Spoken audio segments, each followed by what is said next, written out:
Good morning mga kabiyahe. Bali po, dito tayo sa Dampalit, Mega Dike. Tayo sa Merville Subdivision, kakanan. Dito ko na inumpisahan yung vlog. Kasi kahapon, galing ako dito. Kaso nakorap yung yung video natin. So dito ko na inumpisahan yung vlog. So, pagpasok nyo dyan sa Merville Subdivision, gagawin nyo is kakanan kayo, tapos kaliwa sa unang kanto, tapos dire-diretso na lang to hanggang sa makarating tayo dun sa Pilapil.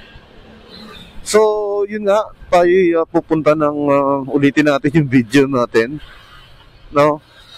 Pupunta tayo ng Dampalit Mega Dike. Bakit tinawag na Mega Dike? Dahil itong Dampalit ay mababa sa lahat ng lugar dito sa Malabon. So ang naging solusyon ng local government is magtayo ng dike o ng dike. So yun, kaya itinayo ito. Mga 8 kilometers to paikot ng Dampalit para maprotektahan tong lugar na to. At the same time, syempre yung Malabon, dahil domino effect yan So yun, pupunta tayo ngayon doon para ipakita ko sa inyo yung Mega Dike. Kung nakikita nyo, medyo traffic, no? Kasi Sunday ngayon, so maraming taong namamasyal. Naging pasyala nga kasi ito ng mga tao rito sa Malabon. So dito nagja-jogging, nag-exercise. Maraming ganap dito pag linggo. So yun, kaya medyo maraming tao. Pagpasensyahan nyo na lang mga kabiyahe. Gusto ko talagang pakita sa inyo kung ano itong tinatawag dito na Dampalit Mega Dike. So maraming pauwi pero marami pa rin papunta. Hindi ko alam kung magtatagumpay tayo today. Pero hopefully, no? Hopefully. So maraming papunta, maraming pauwi. So tingnan na lang natin kung maunahan natin itong 4 wheels na to para lang makapag tayo ng maayos din. Kasi medyo maliit yung daan dito Parang magiging lang siya, one way. Kumbaga lang, bigayan lang talaga ang mangyayari dito. So hopefully tayo. Hopefully ito na. So ito na. Dito pag kaliwa nyo dito, hindi naman kayo maliligaw. Basta pagpasok nyo ng Merville Subdivision, kanan sa unang kanto, kaliwa sa susunod na kanto. Ganun lang. Tapos dire-diretso lang dito na kayo. So dito medyo rough road. Siguro mga 5 minutes na rough road. Tapos yan, pagdating doon, okay na uli. So yan, matagtag lang talaga. Pero okay lang yan. Sanay naman tayo sa ganyang kalsada. Naman lang dito is tuyo siya dahil hindi naman nag-uulan. Ang problema mo lang dito is kapag medyo nag-ulan, medyo na siyempre. So yan, so marami nang pauwi, pero marami pa rin ang papunta. Sunday nga kasi today. So yan, kita nyo naman, no? Dalawa yung daan dito Yung kanina nalampasan natin dahil nga dun sa daming tao. So mostly dito nagdadaanan ngayon. Yan.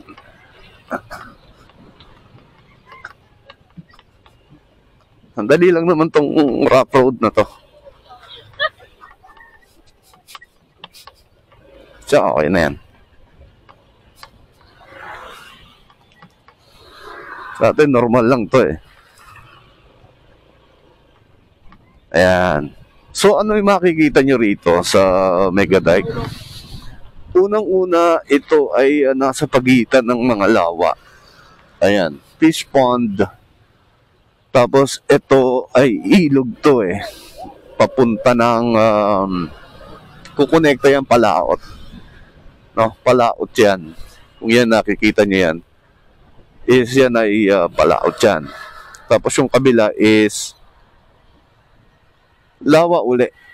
So pagitan siya ng Pilapil. Ayun. Yan. So siguro dalawang video tong gagawin natin na to. May continuation. Dahil as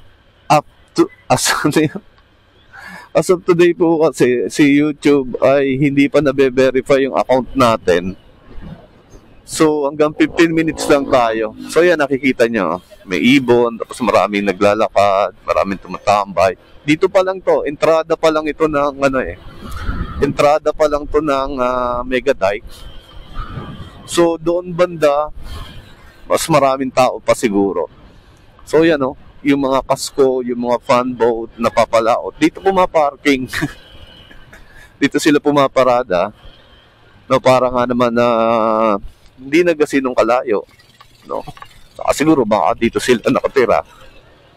So yan yung makikita nyo. So straight lang tong daan na to. Hindi man straight. Pag nandito na kayo, dire-diretso lang kayo. So yan ang dami ng mga pauwi. Ako naman, mas gusto ko yung ganitong oras dahil yun nga, pag ganitong araw, linggo, maraming tao. Pero hinahabol ko dun kasi dito yung araw. No? Yung mga kaklase ko, maaga sila pumupunta rito eh. Dahil nga, lakad-lakad, ganyan. Tapos chismis.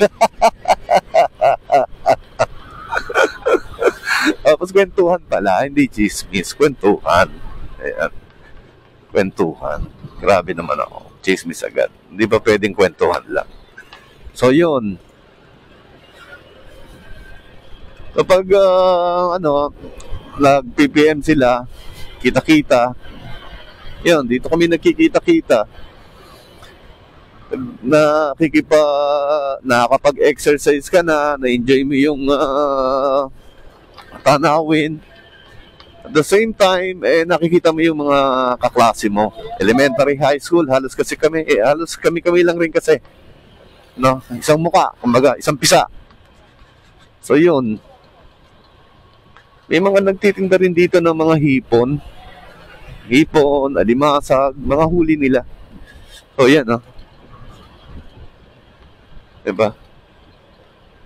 So mayroon pa yung ibang papunta ron sa ibang lugar. Pero mostly dito, itong Megadike na to is ginawa to protect yung of course Malabon, pero yung is yung sa Dampalet, para hindi sila binabaha talaga ng uso, kasi ang dami ng nasirang properties dyan dahil sa baha. O yan, medyo mahangin.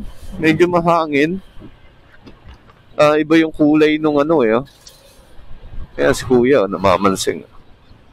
Kaya naglalambat pala. Ayan, naglalambat si kuya, kung nakikita niya. So yan, pag dinire-diretso mo yan doon, puro papunta na yan ng Palaot yan. Si kuya yan, kumbaga waterways yan. Tapos doon sa kabila, puro mga puro mga fish pond na yan, private na yan. So actually dito pwede kang mamansing dito. May mga piling lugar dito na pwede kang mamansing. Pwede ka, kung mahilig kang mamansing, yan, pwede ka dito anytime. You can try your luck. So talagang may mga kamay na mabilis makahuli. So yan yung waterways. Yan yung waterways. palaot na yan. Ito kabilaan is mga private, itong kaliwa is private na palaisdaan yan. May mga cage sila dyan. Tapos yung kabila din. Yan. Kaya masarap ang tilapia dito sa Malabon kasi mix ng alat saka ng tabang. Natitimpla nila yung tubig. Ayan. Ayan. May nagbabanlaw na ng lambat. Ibig sabihin nun, tapos na silang mangisda. Kaya yung sinasabi ko na may nagtitinda ng mga takong, mga isda-isda dyan na huli nila. No? So, yun. So, yun ang makikita dito. It's nice kasi dahil isang diretso lang to. Mahilig kang magbike. Pwede ka dito magbike na wala kang iniintindi na mga sasakyan. Dito ka lang. No? Kung tusawa ka rito, pabalik-balik ka dito, wala nang problema dahil nga alam ang sasakyan. May mga four wheels dito pero naka-park. No? Siyempre, konting ingat pa rin dahil maraming mga bata rito kasama ng mga magulang nila, pinapaarawan, no? Pinaglalakad. So yan, talagang nagiging family destination, no? Banding-banding na magkakilala, pamilya. Napakaganda nitong lugar na to eh. Libre pa. Yan ang malupit doon, libre. Tapos yung nakikita niyo yan, ano yan tambak? Dahil ditong side na to gagawin tong airport. No, airfield or airport. Basta ganon. Ginagawa yan as far as I know, ang chismis sa akin, San Miguel daw yan eh. Ayan yung mga bata naliligo. May mga naliligo din dyan. Kasi hindi naman hindi naman hindi siya ganun kalinis, kalinaw. No? Pero running kasi yan running. Running yung tubig na yan.